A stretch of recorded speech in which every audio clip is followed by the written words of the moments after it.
Мал сатқанда ноқтасына беген бол. Қазақта малдың киесі ноқтасында деген ырым бар. Себебі ірі қараның пірлері ноқтада отырады деп түсінеді. Сондықтан малды сатқанда ноқтасын қоса бермейді.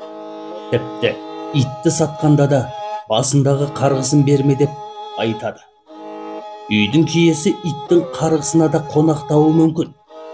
Бұл жайында ел аузында сақталған көптеген тыйым аңыздар мен ырымдар да бар. Ертеде сыр бойында Елтай деген адам болыпты. Оған әкесінен мұраға 5 үйір жылқы қалады.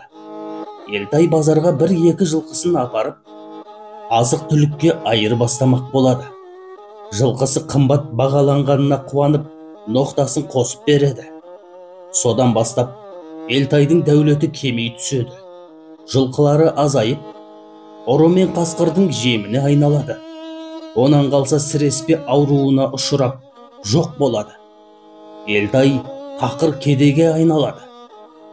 Басындағы бақытсыз күйі туралы ауылдағы бір қарт мұң шағады.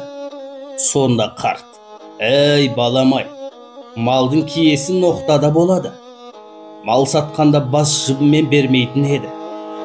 Адам үшін бас киім қаншалықты қасиетті болса, мал үшін де ноқта жібі соншалықты қастерлі.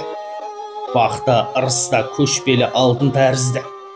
Бағалай білмеген адамның қолынан тез шығып кетіп қалады" деген екен.